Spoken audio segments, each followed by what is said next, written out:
Bienvenue dans l'émission Qui se marre bien. Bonsoir chers amis.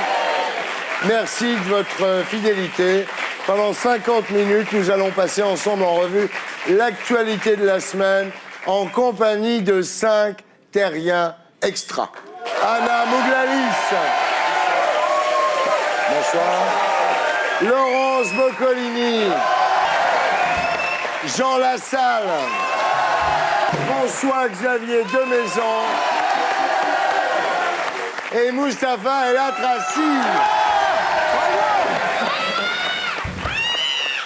Anna Mouglalis, bonsoir. Donc vous êtes ici ce soir pour nous parler de votre nouveau film « J'ai toujours rêvé d'être un gangster » de Samuel Benchetrit. Vous êtes l'héroïne, mais aussi la femme de Samuel Benchetrit. Alors pour tous ceux qui ne voient pas très bien qui est Samuel Benchetrit, c'est le mec un peu ténébreux, beau gosse, qui est toujours avachi sur les plateaux de talk-show. C'est ça?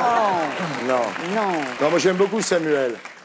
Je déteste les jeunes gens sains et dynamiques et j'aime beaucoup Samuel. Mais Samuel, il est plus que sain et dynamique. Il vole, il vole. Ah. Alors c'est à cause de Samuel que je porte un bracelet de force. C'est comme ça que j'ai été élu le plus vieux quinquagénaire du monde à apporter un bracelet de force. D'accord. Ah, bravo. Alors Laurence Boccolini, bonsoir. Bonsoir. Vous êtes ici pour un livre intitulé « Éric Nolot est un con » et ça fait du bien de le dire. C'est un livre qui vous a libéré un peu, non? Ouais. Donc, ce qu'il faut dire, donc Nolot, il bosse chez Ruquier, pour ceux qui ne le connaissent pas. Moi, je ne le connais pas très bien, d'ailleurs. Moi non plus. Personne ne le connaît très bien. Et donc, il vous a accusé de faire un livre pour faire pleurer dans les chaumières. Il m'a tout de suite attaqué en disant il y en a un peu ras-le-bol de toutes les célébrités qui viennent nous déballer leurs trucs toutes les semaines. Donc, moi, j'étais là, je prends pour tous les autres qui sont venus avant. Et surtout, c'est qu'il n'y avait personne à emplâtrer sur le plateau. Parce qu'il ne pouvait pas emplâtrer Foucault, c'était trop facile. Il ne pouvait pas emplâtrer Christine Scott-Thomas, parce que quand même, elle a de la classe. Et Clotilde Courreau s'était râpée. Donc, qui restait qui? La grosse l'ex de TF1 qui nous sort un bouquin. Oh, j'adore. Je sais. J'ai perdu 500 grammes depuis 3 semaines, donc ça Ça se voit.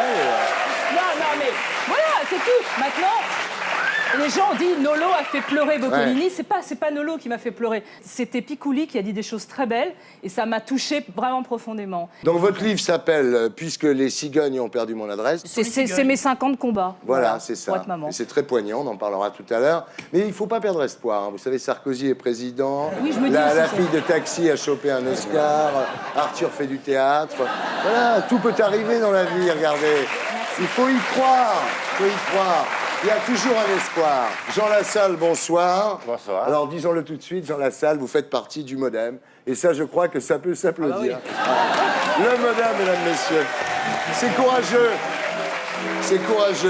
Le MoDem existe. On croit souvent que c'est des histoires qu'on invente pour endormir les petits-enfants. Pas du tout, le MoDem. Ça existe vraiment. Ils sont à peu près 8. Ah, non, ils sont pas 8, ils sont 3 à l'Assemblée nationale. On peut jouer à quoi quand on est 3? Si on est hétéro, bien sûr, on fait quoi? À saute-mouton. À saute-mouton, bonne idée. Surtout lui.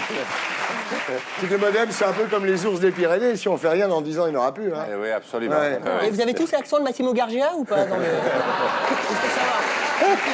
Moi, j'ai un accent indéfinissable. Alors, Jean Lassalle, vous êtes célèbre pour avoir chanté l'hymne des Pyrénées en béarnais à l'Assemblée nationale. Les députés ont essayé de taper 1 pour que vous vous tiriez, mais ça n'a pas marché. Et puis, Jean Lassalle a fait une grève pour éviter la délocalisation d'une usine de Savalé. Hein. Oui. Je crois que ça s'applaudit parce qu'il a fait quand même 39 jours de grève de la faim. Laurence, 39 jours de grève de la faim. Laurence, 39 jours de grève de la faim. Laurence, 39 jours de grève de la faim. 39 jours, bravo. 39 kilos en 39 jours. Il n'y a pas de mérite chez nous, ça s'appelle juste le ramadan. Hein. C'est pas... C'est ce qu'il me reste à faire, c'est ça? Moi aussi, non, mais moi aussi. Mais je vais le faire. Bon, Vous avez perdu combien en 39 jours? 32 kilos, dont une petite douzaine dans les 3 derniers jours, parce que c'est là qu'on perd beaucoup. Ah ouais. 32 kilos pour le Respect. mois d'août, ça peut être bon pour moi. C'est jouable, hein. C'est jouable pour le bikini, Trouve-toi une cause. mais j'ai plein de causes. Bah voilà. Bah voilà. Alors, François-Xavier Demaison, bonsoir. Bonsoir. Donc, vous êtes ici ce soir pour nous annoncer que vous reprenez votre job d'avocat fiscaliste, en fait. Tout à fait. Il a constaté, en fait, qu'on se droguait moins dans le showbiz en France que dans la finance à New York. Et ça me fait déprimer. Donc voilà, donc il retourne. Voilà. Et je vous dis salut. Salut Laurence. Salut Anna. Salut les musiciens. Salut les C'était icônes. François-Xavier de Maison. Ça m'a fait plaisir. Bah oui, on t'a bien aimé en tous les 5 cas. ans, sinon. Ouais. 5 ans. 5 ans. Non. Ouais, ça me fait. Alors avant de partir, vous nous parlerez donc du film Disco, Oui. duquel vous êtes à l'affiche avec Franck Dubosc, Emmanuel Béard, Gérard Depardieu, Samuel Le Bihan, et là, enchaînement, Samuel Le Bihan, qui est aussi le producteur de votre spectacle. Le parrain de ma fille. Voilà, Deux maisons s'envolent. C'est mon ami. Et le père de ta fille, tu le sais pas encore, mais... On va très vite. Je suis sûr de ça. Je me Regarde regarde. bien Voilà. sa tête. Mathilde Seigné, bonsoir. Donc, le 31 mars à l'Olympia, Deux maisons s'envolent dans le cadre du festival Paris fait sa comédie. Voilà. Et puis il y a le Castor, mais ça, je demande plus, moi. Le Castor, il est génial. Ah bah, je peux le demande demander plus. à ta place. Moi, je demande plus parce que chaque fois, ça... Non, c'est un personnage de son spectacle extraordinaire. Énorme, Bitou le Castor. Il arrive à jouer un castor. Ben voilà. Alors pour les enfants de Thierry Oui, bah Ardisson, oui. Voilà, oui, qui à sont chaque là. fois que je d'ailleurs. viens dans cette émission, je fais le Je castor sais, ils sont là, mes mômes, ce soir, donc ils vont Alors t'embrasser en uniquement direct. pour vos Ouais. enfants. Et ils ont 25 ans. Attention.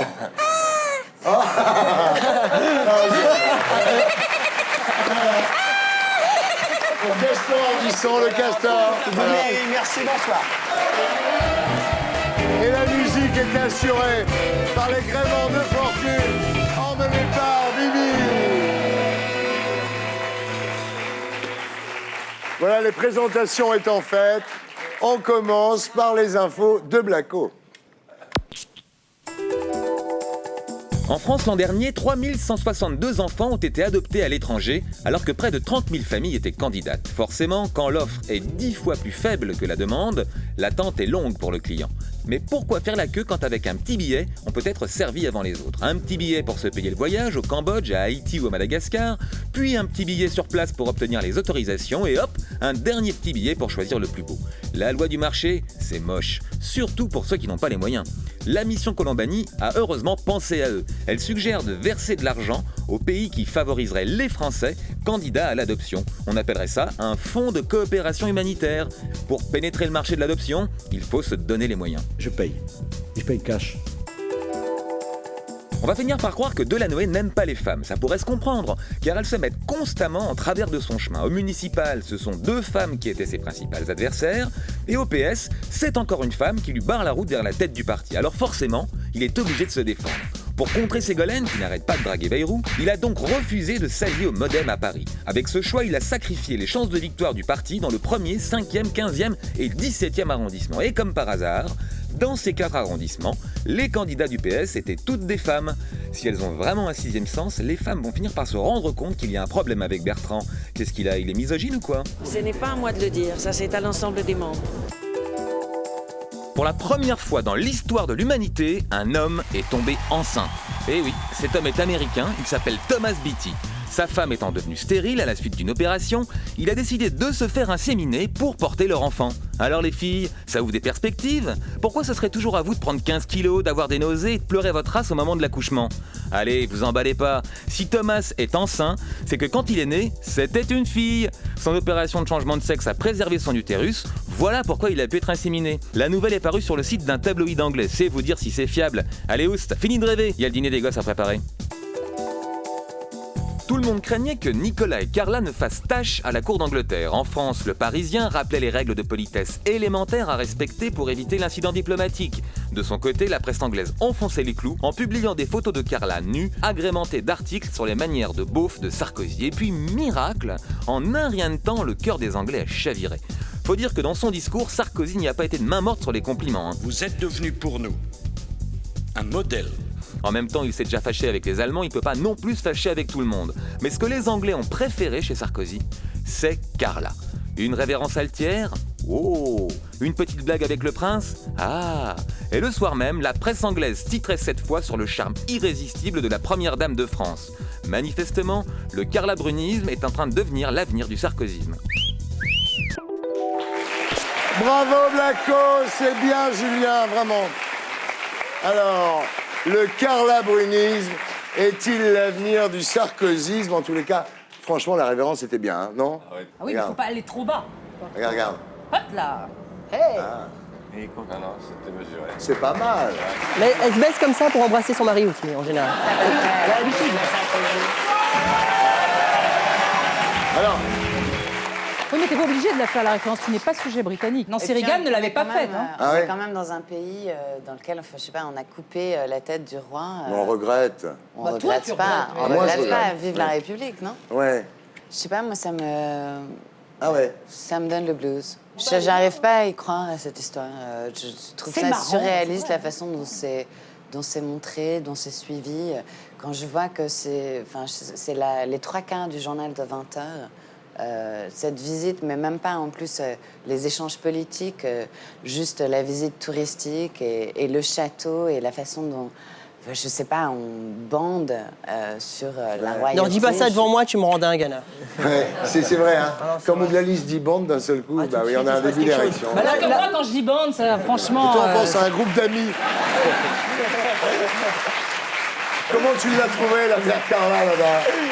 Mais c'est vrai qu'on a l'impression qu'on va se réveiller. Moi, Ouais. je n'arrive pas à y croire. Ah, et toi non plus. J'arrive pas à l'imaginer au Café de la Danse avec sa guitare, Ouais. il y a 8 mois, Ouais. et là, reine d'Angleterre, tout ça. Je n'arrive pas à y croire. Ah oui, c'est marrant. J'ai l'impression que c'est Jean surréaliste. Ouais. Carla s'en est bien sorti. Moi, je n'allais surtout pas pour Nicolas. Je me suis dit, pourvu qu'il regarde la reine d'assez loin, Ouais. parce qu'elle est apaisante et apaisée. Oui. S'il la regarde comme ça, il ne fera pas de bêtises. Ce qu'il faut dire aussi, pour être tout à fait honnête, c'est que tout le monde dit qu'elle l'a reçue à Windsor, la reine. Mais en fait, elle l'a reçue à Windsor parce qu'elle était en vacances de Pâques et qu'elle ne voulait pas rentrer à Londres. Il faut dire la vérité quand même, au risque de décevoir beaucoup de gens. Bon, en tous les cas, moi je trouve qu'elle était très très bien. Car Ah, alors elle là, était franchement, faut chouette, être honnête. ouais. Hein. Non, Carla, elle chie la classe. c'est la classe. Non, mais À vraiment. côté de Camilla, Ouais, Oh. 100 fois mieux Sans que Camilla. attends. Non, mais ça lui va bien les cheveux tirés en plus, non?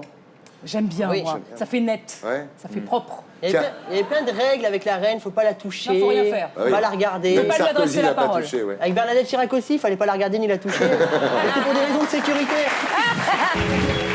De toute façon, ce qui est horrible dans cette histoire, et ça rejoint ce que tu disais, c'est que sur le plan politique, évidemment, on nous parle de rien.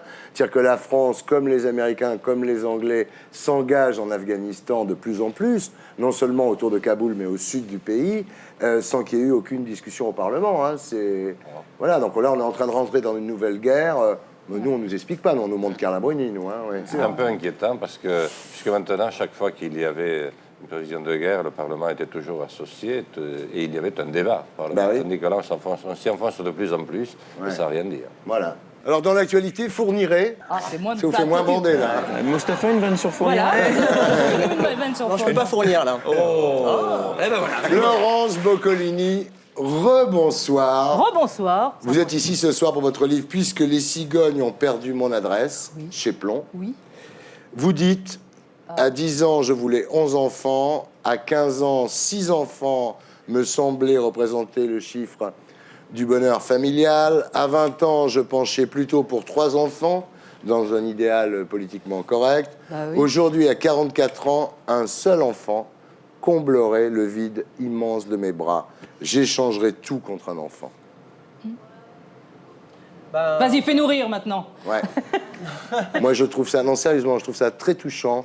Il y a quelque chose de désespéré, de fou quand vous regardez une femme enceinte en vous disant si je regarde une femme enceinte, je vais être enceinte. Vous savez, ces vieux les trucs, croyances, ces ça, vieux oui, trucs oui, de oui. province où on dit je vais m'asseoir à la place d'une femme enceinte et je vais être enceinte. Oui, ces vieilles sans croyances. parler des cartomanciennes, voilà. Et c'est vrai qu'il y a quelque chose d'absolument Ah oui, tragique. parce que le désespoir rend pathétique. Oui, mais je on trouve, alors, s'accroche à quand tout, on quoi. lit ça et qu'on vous voit, comme je vous vois effectivement souvent dans la vie et dans l'émission, never explain, never complain quand même. Hein. Vous êtes assez stoïque face à tout ça. Ce bouquin, c'est aussi pour dire, vous fiez pas à l'image Ouais, que donnent les médias, quoi. Et Ouais. c'est vrai que j'ai rien dit. Bah, Ouais. Je trouvais que c'était pas la peine d'en parler, mais quand ça a été fini pour moi, le parcours, c'est quand on m'a dit maintenant, voilà, il n'y a plus d'espoir.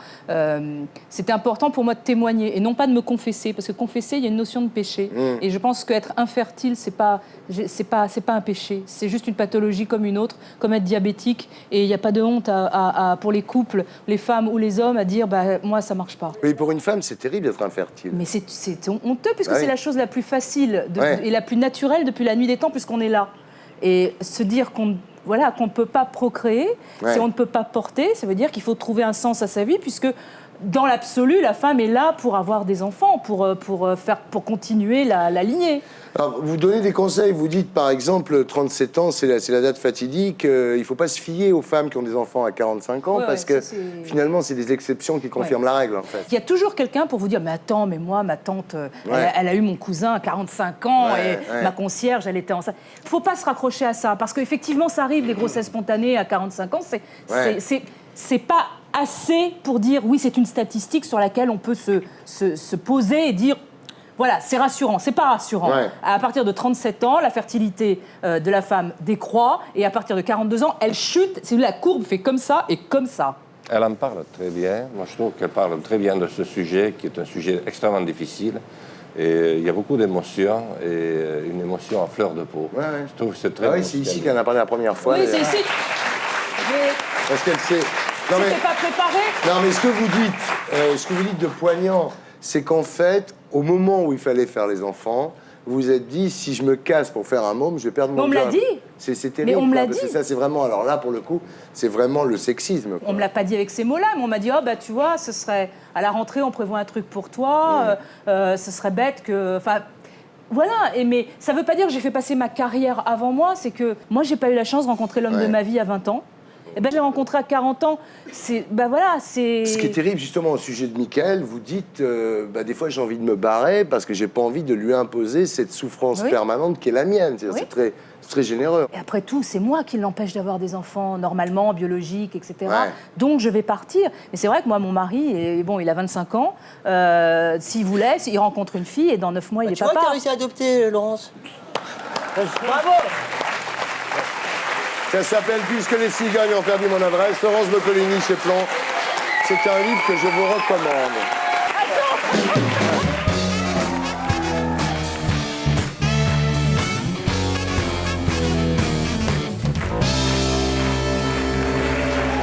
On continue avec le dossier de la semaine.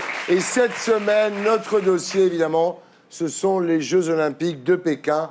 Boycott ou pas boycott, Kouchner sait plus quoi faire. C'est vrai qu'arriver en Chine avec un sac de riz sur le dos, ça le fait pas, ils en ont déjà plein. Les journaux, c'est comme les prospectus des grandes surfaces. Toutes les semaines, on met à la une de nouvelles promos pour stimuler le client. Ce qui fait vendre, c'est l'émotion. Avec de l'émotion, on arrive même à vendre de l'actualité internationale. Un coup, c'est le Darfour, une autre fois, c'est Ingrid Betancourt. Cette semaine, c'est le Tibet. Voilà 50 ans que les Chinois ont envahi le Tibet, et jusqu'à présent, ça ne nous empêchait pas de dormir. Sauf que cette fois, c'est grave. Depuis que 2 milliards de téléspectateurs sont menacés par le boycott des Jeux, on n'a jamais autant parlé du Tibet. Résultat, le Dalai Lama est devenu la star de l'actualité. Avec seulement 5 millions de fidèles, il est aussi connu que le pape et ses 800 millions de baptisés. Quel pro de la communication!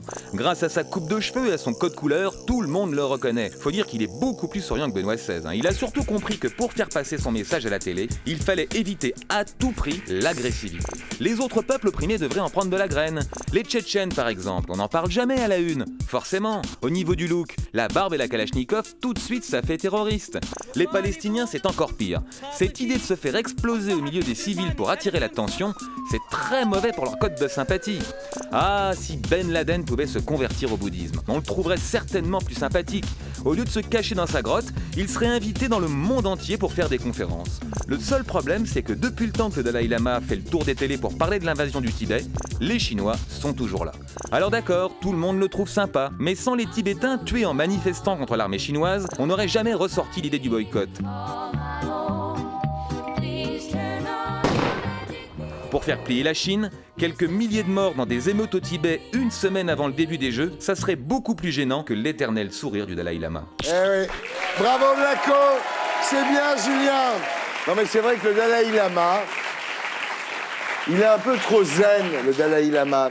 Oui, mais de l'autre côté, il attire quand même très fortement l'attention sur lui et je crois que le fait de se comporter d'une manière aussi non violente finit par poser le regard. Oui, mais enfin, il n'y aurait pas eu les mecs qui se castagnent avec les Chinois, on n'en parlerait pas. Je pense que c'est la couleur orange qui porte la poisse. Ah, mais je te jure, j'ai une...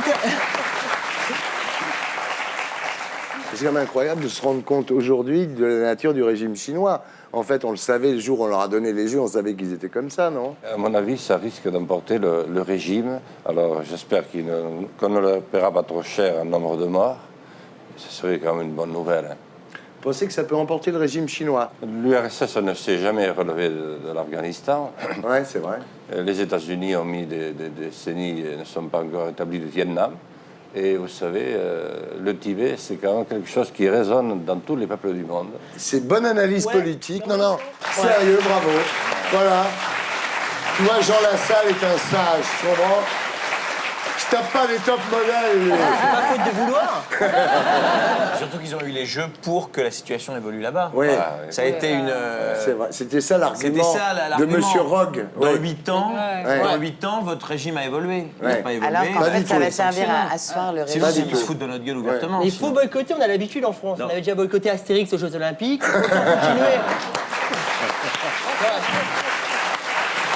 Bon alors, Laurent, sérieusement, ces Jeux Olympiques, là, tu boycottes pas, qu'est-ce que tu fais? Je veux dire, toi est-ce que j'y vais, est-ce que je regarde, Ouais, est-ce que je vais ouais, regarder ouais. Mais- Le 100 mètres haies, je sais tu pas. boycottes? Je pense que le 100 mètres haies, je vais passer. Pourtant, t'es prête?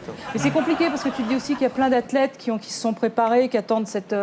C'est compliqué comme tu vois. Ils Des sont années entraînés. qui se dopent pour mais y arriver, bon, tu vois. Mais non. Toute cette Il y a drogue des- gâchée. non, il Toute y a cette des- drogue C'est qui dégueulasse. sert à rien. Non, sanctionnons et boycottons la cérémonie d'ouverture, mais pas les athlètes qui... Ouais. Voilà, tu vois. Non, vous savez qu'en Chine, sérieusement, quand on procède à une exécution capitale, on fait payer Le prix de la balle Ouais. à la famille de Ouais, la c'est- non, victime. mais Voilà.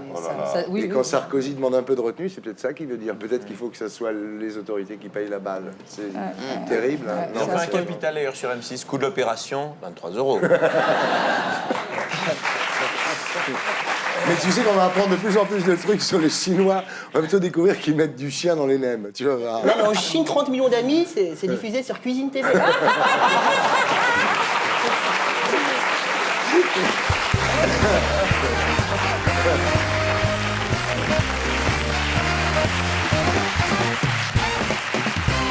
Alors, Jean, rebonsoir.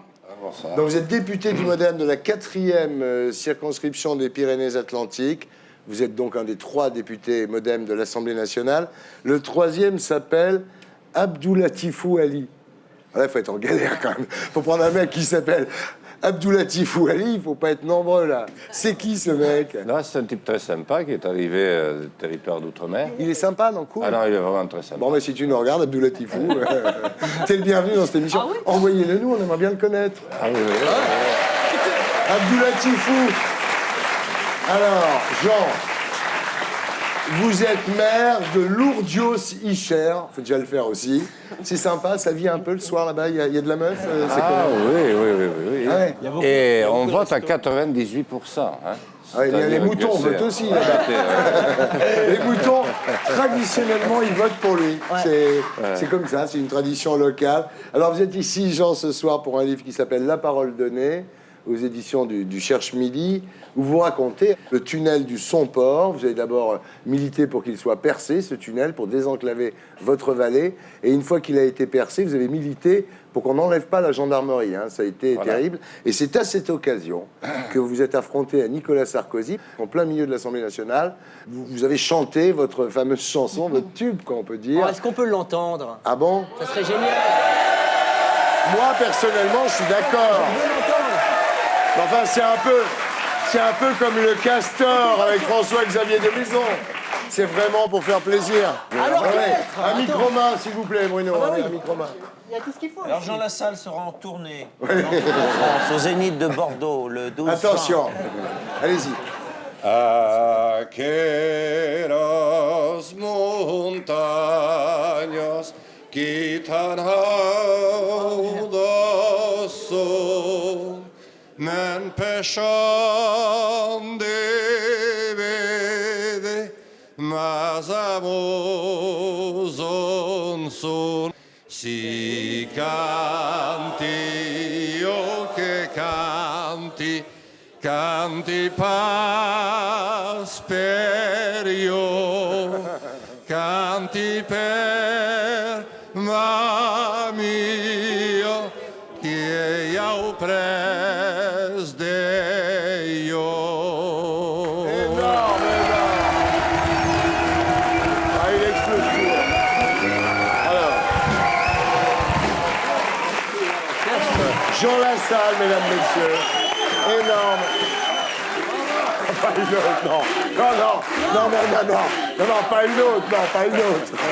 Alors, quand vous avez chanté ça, Sarkozy, vert de rage, vous dit, c'est vraiment Tony Soprano, Sarkozy, il dit, je vais m'occuper de toi, t'auras pas affaire à un ingrat. Sérieux, hein? Oui. Ah bon? Nous avons passé 6 mois de guerre froide, voilà. La plus absolue. Et vous racontez aussi la grève de la faim, donc salle des 4 colonnes de l'Assemblée, pour protester contre ce groupe japonais qui voulait délocaliser une usine qui est dans votre vallée. Vous voulez pas la mettre très loin en même temps, vous voulez la mettre à 60 bornes de là, mais quand même, vous avez fait la grève de la faim. Hein. Je voulais attirer l'attention sur le fait que malheureusement, nous, les politiques, nous ne faisons strictement plus rien en matière d'économie. Nous faisons semblant, alors qu'il y a des capitaux incroyables, des milliards qui passent par-dessus nos têtes tous les jours, qui sont tenus par des véritables mafias. Les États les plus riches de la planète, qui devraient être les plus riches, sont tous en faillite, dont le nôtre. Le président de la République le dit, le Premier ministre le dit. Moi, je dis simplement, on ne peut pas continuer comme ça.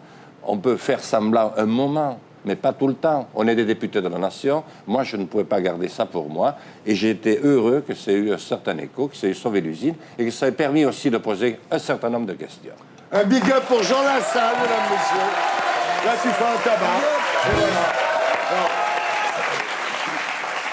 C'est vrai qu'on vous a proposé un moment d'être ministre, vous n'avez pas voulu, hein, vous n'êtes pas... Oui, parce que pour être ministre, il faut avoir la certitude qu'on va faire quelque chose. Ouais. Si c'est ministre pour être ministre comme aujourd'hui, c'est-à-dire ne servir à rien, c'est pas la peine. Aujourd'hui, c'est des organisations, souvent un petit peu en dessous, qui préparent tout le travail des ministres. Et les pauvres ministres sont obligés de dire blanc un jour, noir le lendemain. Oui, malheureusement, on ne pèse pas et les citoyens le sentent, à tel point qu'il y a 8 mois, ils élisent très largement Sarkozy à droite, et puis 8 mois après, ils élisent très largement la gauche, alors que finalement, il ne s'est rien passé. Ils sentent que nous faisons semblant de faire de la politique, mais nous ne faisons plus de politique. Encore un big up pour Jean Lassalle.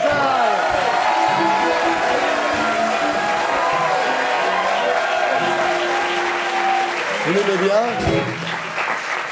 On ne se connaît pas. Il dit pas que des conneries, ouais, hein. Bah après, moi, c'est juste le fait d'un parti, le centre.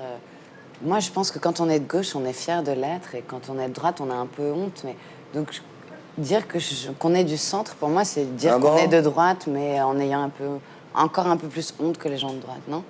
Ça a été notre malheur pendant une trentaine d'années, parce qu'effectivement, nous étions systématiquement avec la droite au second tour. Nous avons voulu couper ce cycle, et du coup, on a dit, mais alors, ils vont aller chez les socialistes. Mais non, on peut quand même vouloir vivre sa vie. On estime qu'il y a des problèmes qu'il faut traiter aujourd'hui, et qu'on peut les traiter sans être forcément socialiste ou MP. D'ailleurs, les uns et les autres essayent de les traiter, et aucune solution n'est apportée.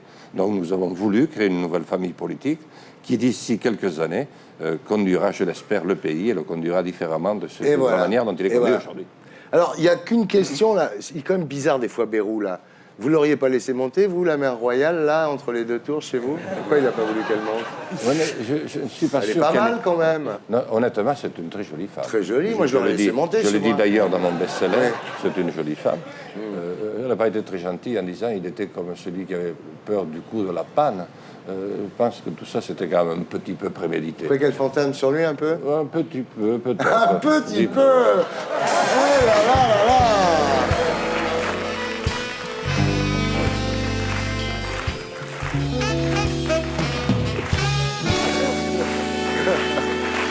François Xavier Demaison, rebonsoir. Donc vous êtes ici ce soir pour le spectacle Deux maisons s'envolent, le 31 mars à l'Olympia. C'est marrant, Deux maisons s'envolent, quand on sait qu'il a arrêté le job d'avocat fiscaliste après le 11 septembre. Non, mais c'est pour ça que tu as appelé ça Deux maisons s'envolent?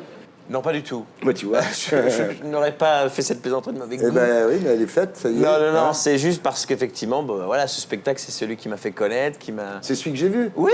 Je suis allé à Saint-Germain-en-Laye pour le voir. Voilà. J'ai joué 3 ans à Paris, et Thierry Ardisson, il va à Saint-Germain-en-Laye pour le voir. Tu le crois? Il faut y aller, hein. Non, mais c'était vachement bien, franchement. Merci non, mais beaucoup. c'est vrai, non. Ça t'a plu? Ah oui, vraiment, j'étais très content.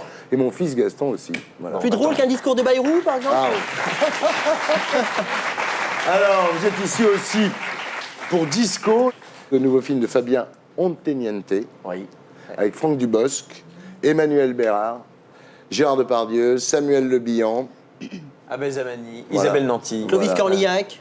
Non. Pas cette fois? C'est un film où il n'y a ni Clovis Marion Cornillac, Cotillard. ni Cadmerade. Ça existe. Ça existe. D'accord. On en a chié, mais on l'a fait. Il y en a 2-3 par an, ouais.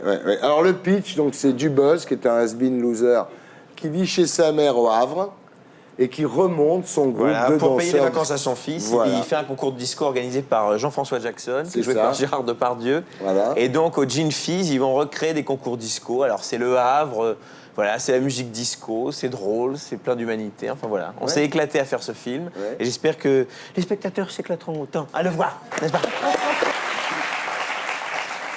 Mais alors vous êtes vraiment, excusez-moi, une tête de con dans ce film. hein. Ah oui. Mais dans ce film, je joue une merde. Ah, vraiment une merde. Non, mais sérieusement. Mais il est très bon comédien parce que franchement, avouez, hein, honnêtement, Ouais. il fait du racisme social. C'est-à-dire qu'il déteste ce pauvre Dubosc parce qu'il vient du Grand Large, qui est un quartier populaire du Havre, et lui, il est riche, il joue au tennis, tu vois. Mais j'ai vu le film récemment et je pensais pas que j'étais aussi antipathique. Ah, si.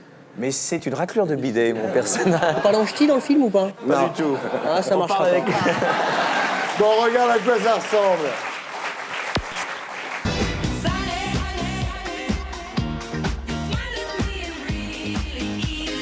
Oh, encore zéro. Regarde-moi bien, Rodolphe. Un jour, eh ben, j'aurai plus de pièces pour gratter. Moi, fut un temps, j'ai connu un autre Didier, un Didier qui avait fière allure. Et qui? Un torero en bottines qui défiait les lois de la gravité et qui caressait les stars en chatouillant les étoiles. Ce Didier-là, on l'appelait Didier Travolta. Il est où, le meneur des Vikings? Non, non, non et non. On a 40 balais. La fièvre du samedi soir, c'est fini. Non, je peux pas, c'est impossible. Tu crois pas qu'on est un peu rouillé, non? C'est pas pour moi, hein. C'est pour mon fils. T'as un fils? Le disco est de retour, les gars. D'où Jésus, les béquilles.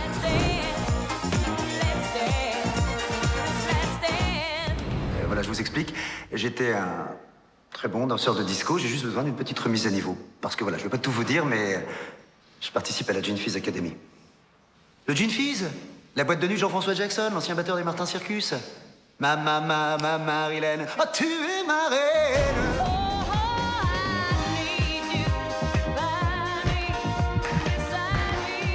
Et même à New York, j'ai jamais vu un allumé pareil. Le disco, c'est la musique du cœur. Didier Travolta, j'adore.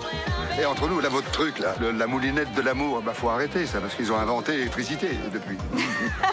Au bureau, on disait, à la Saint-Valentin, si elle te tient la main, vivement la Sainte-Marguerite. Il est où mon nom? Arrête de me tirer sur la cannelle, la baronne. Je sens qu'il est grand temps de faire fermer quelques clapets. Nique ta mère! Ah bah, ça, c'est de mieux en mieux. Et si tu gagnes pas, hein? On va gagner, maman. On va gagner. Voilà Disco de Fabien Otteniente, sorti le 2 avril. Voilà. Alors, la bande-son est top dans ce film. Ah bah oui. Vraiment top. mais Ça, c'est- félicitations, parce qu'il y a des morceaux incroyables. Et on va faire d'ailleurs, à l'occasion, un blind test disco.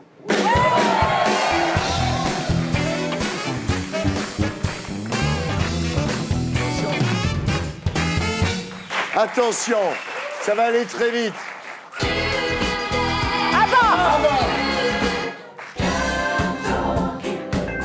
Les Bee Gees.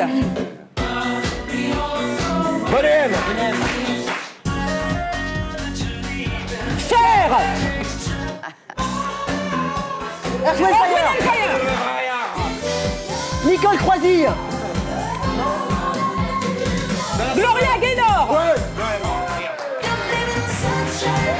C'est Jackson 5.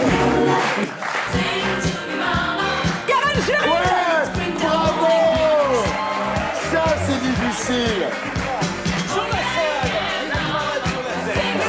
On est en discothèque ce soir. Karen Cheryl.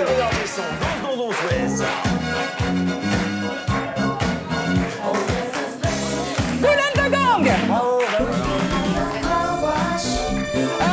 Rose Royce. Sheila B. Devotion. Sister Sledge.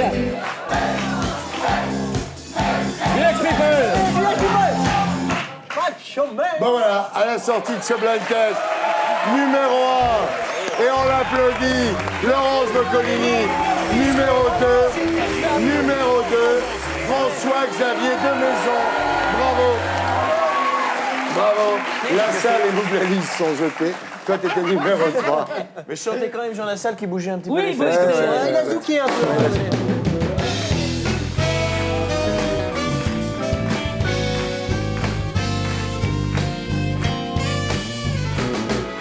J'accueille maintenant Stéphane Guillon. Stéphane Guillon, mesdames, messieurs, bonsoir. Bonsoir, mon petit Stéphane. À vous, Stéphane Guillon, pour la semaine de Stéphane Guillon.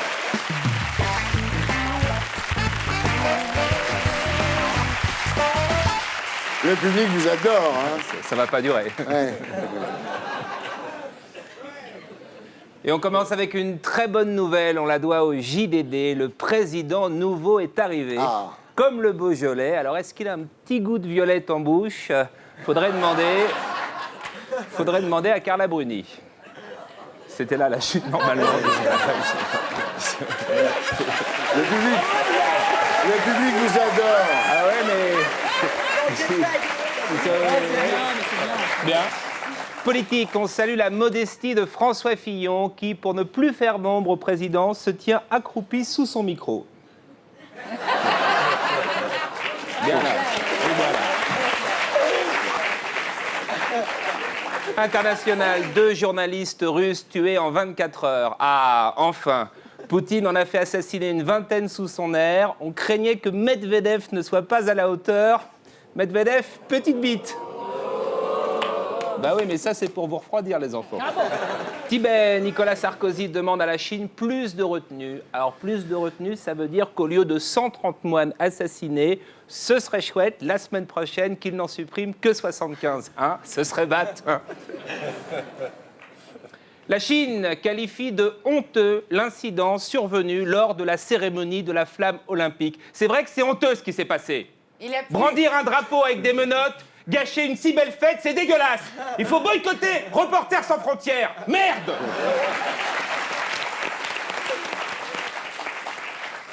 Je suis désolé Thierry, j'ai pas l'habitude de m'énerver comme ça. Et là, tu le fais bien. C'est parti. Ah, bon. Ramayad, prête à recevoir le Dalai Lama. Alors, elle lui a envoyé un Bristol. Cher Lama, je suis celle qui n'a pas accompagné Nicolas Sarkozy en Chine pour parler des droits de l'homme. Mais c'est pas grave, on peut se voir tranquille à la maison. Rama. Rama. Fait divers, un bébé découvert dans un congélateur en Bretagne. Il y en a de plus en plus. Il faut que les cuisiniers prennent en compte cette nouvelle tendance. Si ça se trouve, le nourrisson, c'est délicieux.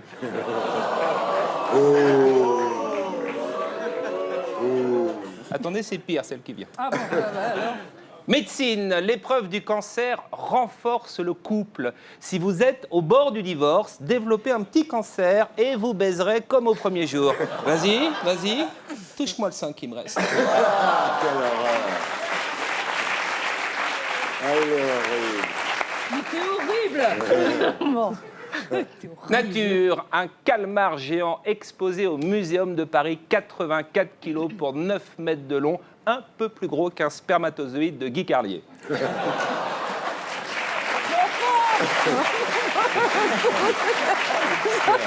va pas.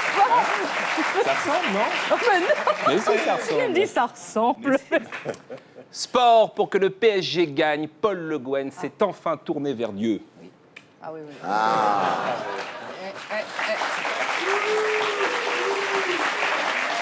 Natation, le fabuleux record d'Alain Bernard, même en pyjama, j'aurais nagé vite. Comme quoi, le mental, il n'y a que ça. Le petit Grégory, en pyjama, il avait coulé tout de suite. Showbiz, lors de la cérémonie de la flamme olympique, Nikos Aliagas a révélé qu'en 1821, les oreilles de ses ancêtres avaient été envoyées en collier à Istanbul. On devrait perpétuer cette tradition. Sans ses oreilles, Nikos n'aurait jamais chanté. Le journal France Soir s'étonne que Quentin, du groupe Alliage, ait tourné dans un porno gay. Et alors hein? Et alors? Moi, c'est le contraire qui m'étonne, que le monde du porno ait redonné une chance à quelqu'un qui a fait partie d'Alliage. Ça, c'est courageux. Et on termine avec une nouvelle qui nous a fait de la peine à Canal+, la disparition de Thierry Gilardi. Il reste Jean-Michel Larquet. Ouh là là là là là là là là là. C'est vraiment les meilleurs qui partent en premier. À la semaine prochaine. Alors, Anna, rebonsoir. Vous êtes ici ce soir pour le nouveau film de Samuel Benchetrit, J'ai toujours rêvé d'être un gangster. Alors, une pléiade de vedettes, hein. Jean Rochefort, Laurent Terzieff, Alain Bachung, Arnaud, Jean-Pierre Calfon, Édouard Baird, enfin plein, il y en a plein. Et vous? Et moi. Alors, le titre est tiré d'une réplique de Ray Liotta dans Les Affranchis. C'est une histoire de bandit raté, un peu, hein, de loser. C'est une comédie, en fait. C'est très, très drôle. Moi, je pensais que parce qu'on m'avait choisi, ça allait pas être drôle, parce que j'avais jamais fait ça. Ouais. Et en fait, c'est hilarant. Il y a une écriture incroyable. C'est un film qui prend le temps, avec effectivement des acteurs insensés. Un film à sketch en noir et blanc. C'est un hommage au cinéma, mais en même temps, c'est très innovant. C'est un film libre qui s'est fait sans télévision. C'est vraiment un film à supporter, quoi. Tout à fait. Un film qu'il faut aller Il y a de moins en moins de et... films comme ça, c'est tout à fait vrai. Alors vous êtes serveuse dans la cafétéria, hein. C'est vrai que c'est drôle de vous voir dans un rôle comme ça, d'un seul coup. On voit que vous pouvez être marrante, quoi. Et en fait, non, mais je crois que le rire, ça a vraiment à voir avec l'intime. Et moi, je peux être quelqu'un de pudique, en fait. Ouais. Et on s'abandonne quand on rit. J'avais besoin de le faire en ayant confiance. Alors, c'est un film qui a eu le prix du meilleur scénario au festival de Sundance. Remis par Vous pouvez applaudir parce que d'autant plus que ce film n'a pas été sélectionné au festival de Cannes l'année dernière, et le fait qu'il ait eu le prix du scénario à Sundance est, disons, une belle revanche en tous les cas pour Samuel. Mais écoutez, on va regarder à quoi ça ressemble. Hein.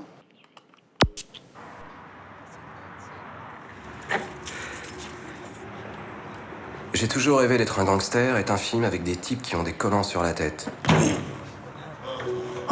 Des types qui ont presque des flingues. Une jolie fille. Bonjour. Des vieux braqueurs. Putain, ça a vachement changé. Une banque. Un parking. Un pistolet. Humphrey Bogart. Un kidnapping. Le parking. Des cascades. Le parking. Une cascade. Des chanteurs qui ont des choses à se dire. Dès que je pisse, je pense. Un film d'action. De poursuite. De poursuite pleine d'action. De suspense. Mademoiselle. Une seconde, s'il vous plaît. De règlement de compte. C'est toi qui me dis d'emballer le mort. Moi, je fais pas équipe avec un mort. Dis donc, t'es mal élevé, toi, hein? Une confidence. J'étouffe. Des drames personnels. Jean-Louis Trintignant. Le soleil. Un terrain vague. Des types qui ont presque des flingues. C'est un pistolet à billes. Regarde. Ah, t'es con, quoi. Un vrai flingue. Un zèbre la nuit dans un parking. De la comédie. Des chanteurs qui ont des choses à se dire. Ah bah, dis donc.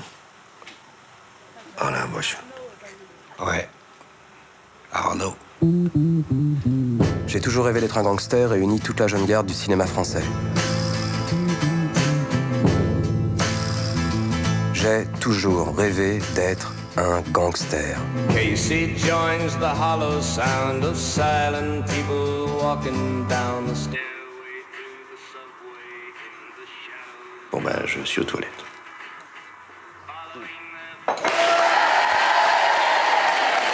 Big up pour Samuel.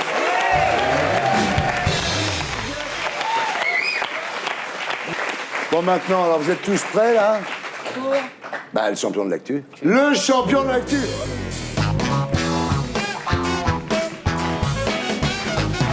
Notre jeu est placé sous le contrôle de Maître Sans Risque, huissier à la capote. Vous connaissez la règle Omar, vous? Ouais. Hein? Si vous répondez avant la fin de l'énoncé, le point va en face. Il y a une punition à la fin. On te fouette avec une verge. Ouais. C'est pour ça que je fais l'émission. Hein. Tu vas perdre. Une enseignante de 40 ans fait l'objet d'une enquête pour avoir envoyé une lettre à Nicolas Sarkozy lui disant « Casse-toi, pauvre con.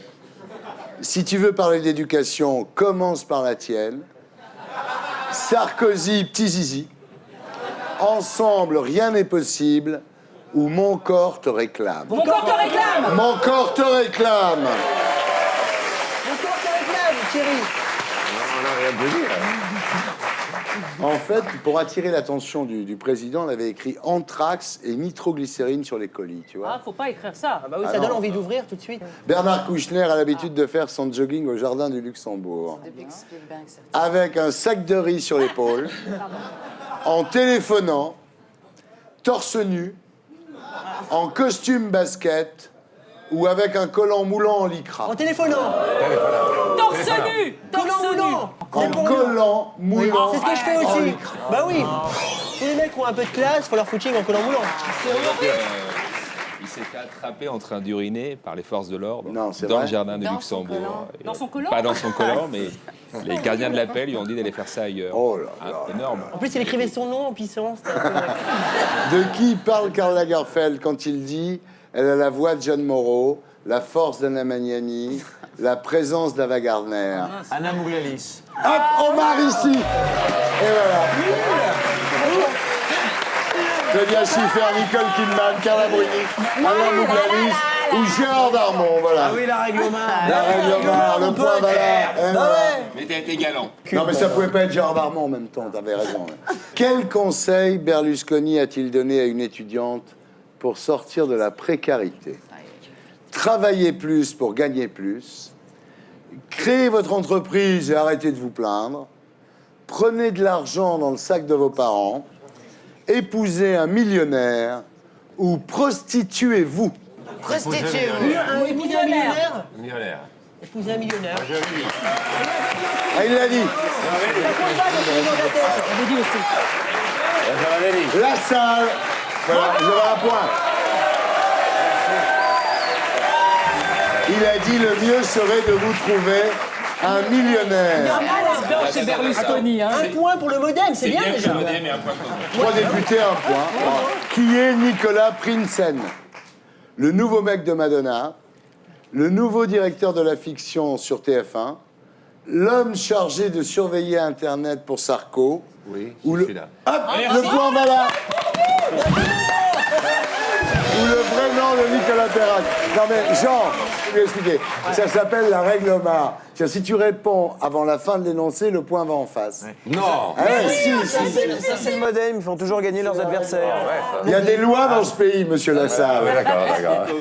Là, il n'y a pas de QCM, c'est une question, une réponse.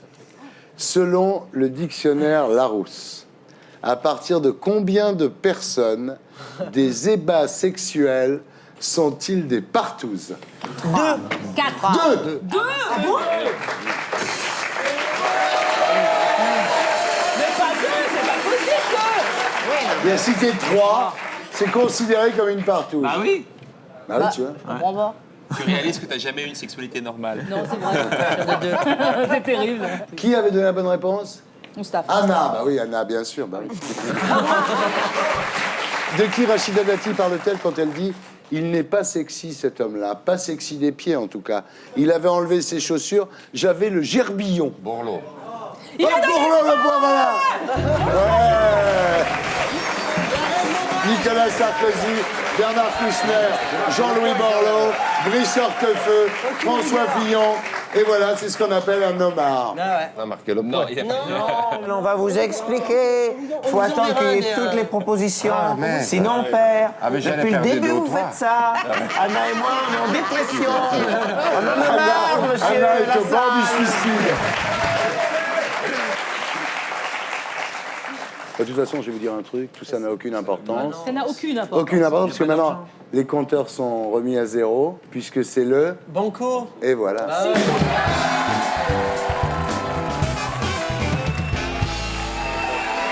Alors, à partir de maintenant, il n'y a plus d'équipe, plus de solidarité. C'est chacun pour sa gueule. C'est le libéralisme. Exactement. Attention. Mais il faut quand même attendre la fin de toute... Oui, la règle Omar. La règle Omar, elle Parce marche. que Jean Lassalle, s'il ne gagne pas, il fait une grève de la faim. Parmi les candidats people aux élections municipales, qui s'est fait battre?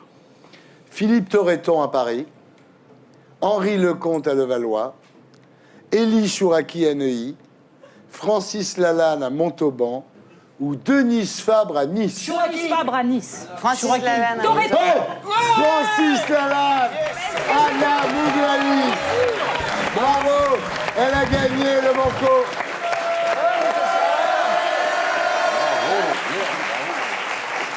Maître sans risque, la punition est pour qui? François Xavier de Maison.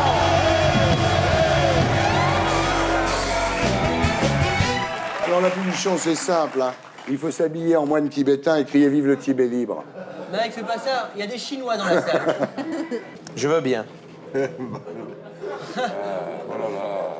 Voilà. Ça te va bien? Ah ouais. Attention. 1, 2, 3. Vive le Tibet libre! Ouais! Énorme! Un big up pour François-Xavier de Maison. C'était Salut les terriens avec Anna Mouglalis pour J'ai toujours rêvé d'être un gangster de Samuel Benchetrit. Laurence Boccolini pour Puisque les cigognes ont perdu mon adresse chez Plomb. Jean Lassalle pour La parole donnée au Cherche Midi. François-Xavier de Maison, le 31 mars à l'Olympia. Avec Mickaël qui regarde en première partie, voilà. Camarade. 2 maisons s'envolent. Et le 2 avril, disco, voilà, de Fabien Antoniente. Stéphane Guillon, en tournée dans toute la France. Mustapha El Atrassi. Voilà, alors n'oubliez pas le site d'action, ça dure tout le week-end. Vous faites le 110 pour vos promesses de dons, voilà. Vous pouvez retrouver cette émission sur le site de canalplus.fr. Je vous laisse avec mes amis de Groland et je vous dis salut les terriens!